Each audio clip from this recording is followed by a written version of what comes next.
മറ്റൊരു പ്രധാനപ്പെട്ട വാർത്തയിലേക്കാണ് പോകുന്നത്. സംസ്ഥാനത്ത് വീണ്ടും അമീബിക് മസ്തിഷ്ക ജ്വര മരണം. കോഴിക്കോട് പുതിയങ്ങാടി സ്വദേശി സച്ചിദാനന്ദനാണ് മരിച്ചത്.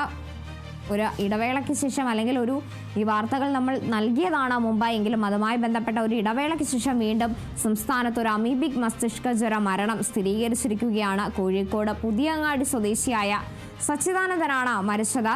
എന്തായാലും ഒരു മരണം കൂടി സ്ഥിരീകരിച്ചിരിക്കുന്നു. വിവരങ്ങളുമായി റിയാസ് കെ മാർ ചേരുന്നുണ്ട്. റിയാസ്, സംസ്ഥാനത്ത് വീണ്ടും ഒരു അമീബിക് മസ്തിഷ്ക ജ്വര മരണം കൂടി സംഭവിച്ചിരിക്കുന്നു. കൂടുതൽ വിവരങ്ങൾ എങ്ങനെയാണ്? കോഴിക്കോടാണ് സംസ്ഥാനത്ത് വീണ്ടും ഒരു അമീബിക് മസ്തിഷ്ക ജ്വര മരണം സ്ഥിരീകരിച്ചിരിക്കുന്നത്. കോഴിക്കോട് പുതിയങ്ങാടി സ്വദേശിയായിട്ടുള്ള സച്ചിദാനന്ദനാണ് മരിച്ചിരിക്കുന്നത്. 72 വയസ്സായിരുന്നു.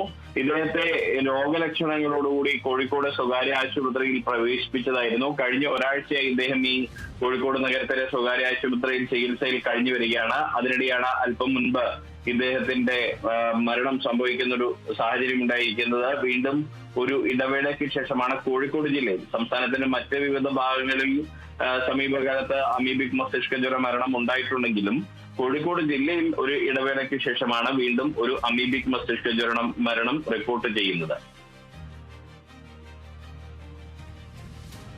ശരി, ഒരിടവേളയ്ക്ക് ശേഷം വീണ്ടും സംസ്ഥാനത്ത് അമീബിക് മസ്തിഷ്ക ജ്വരം റിപ്പോർട്ട് ചെയ്യുകയാണ്. കോഴിക്കോട് പുതിയങ്ങാടി സ്വദേശി സച്ചിദാനന്ദനാണ് മരിച്ചിരിക്കുന്നത്. റിയാസ് കെ മാറാണ് വിവരങ്ങൾ നൽകിയത്.